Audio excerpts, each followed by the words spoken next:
Meta multi speciality हॉस्पिटलचं उद्घाटन झालं. त्याच्या पाठीमागे सागर चौगुलेची पूर्ण प्रेरणा आहे.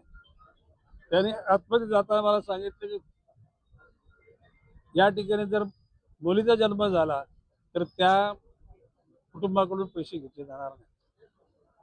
65 वर्षाच्या वरचा माणूस असेल म्हणजे कुठलाही त्याचं ओपीडीची पैसे घेतले जाणार नाही. म्हणजे एका सद्भावनेतून त्यांनी उभं केलेलं सागर चौगुलेच्या नेतृत्वाखाली हे दुसरं हॉस्पिटल आहे.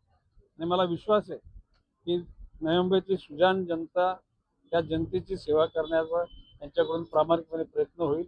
निश्चितपणे भविष्य काळामध्ये नवी मुंबई सुदृढ राहील, रोगमुक्त राहील, भयमुक्त राहील. त्याच्याकरता सर्व माझी सहकारी कामाला लागलेले आहेत. नाही बाब असे की बघा, आपण आता या क्षणाला सांगतो की बाबा इथे 4 रस्त्याला ट्रॅफिक नाही. आपण परत अर्ध्या तासाचं ट्रॅफिक होते, म्हणजे ही ऑन प्रोसेस आहे.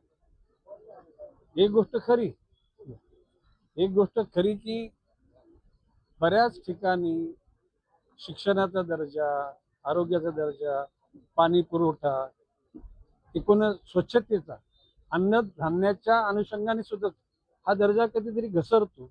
परंतु कर्तव्यदक्ष अधिकारी त्या ठिकाणी असले की त्याच्यावर मात होते. आणि भविष्यकाळामध्ये माननीय नरेंद्र मोदीजींच्या नेतृत्वाखाली देश आणि देवेंद्रजी फडणवीस यांच्या नेतृत्वाखाली महाराष्ट्र राज्य हे सुरळीतपणे गतीनं शक्तिमान प्रकाशमान होईल असा माझा विश्वास आहे. आज मेटा हॉस्पिटल घनसोली सेक्टर 4 इथे ओपनिंग झालेला आहे. वनमंत्री गणेशजी नाईक यांच्या हस्ते आपण या हॉस्पिटलचं ओपनिंग केलंय. या हॉस्पिटलचं प्रोव्हिजनच असं आहे की आजूबाजूला एक सर्वसामान्य घटक, मध्यमवर्गीय क्राऊड आहे.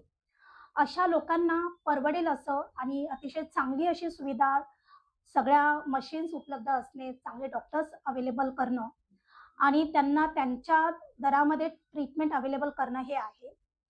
या हॉस्पिटलच्या निमित्ताने आम्ही एक समाजसेवाच्या निमित्ताने असं ठरवलेलं आहे की ज्या महिलांची इथे डिलिव्हरी होईल, ज्यांना मुलगी होईल, अशा महिलांची आपण हॉस्पिटल बिल घेणार नाहीयेत.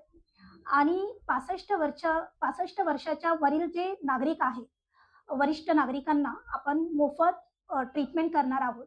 तर आजूबाजूच्या सगळ्या सर्वसामान्य मध्यमवर्गीय लोकांनी याचा लाभ घ्यावा. सध्या पावसाळ्याचे दिवस आहेत. आपण विचार करतो आहेत की आरोग्य शिबिर, मोफत आरोग्य शिबिर राबवण्याचा आपण प्रयत्न करणार आहोत. आणि तो राबवताना जर काही लोकांना काही प्रकारचे साथीचे आजार जर आढळले, तर त्यावर माफक दरामध्ये आपण ट्रीटमेंट करण्याचा मानस आहे.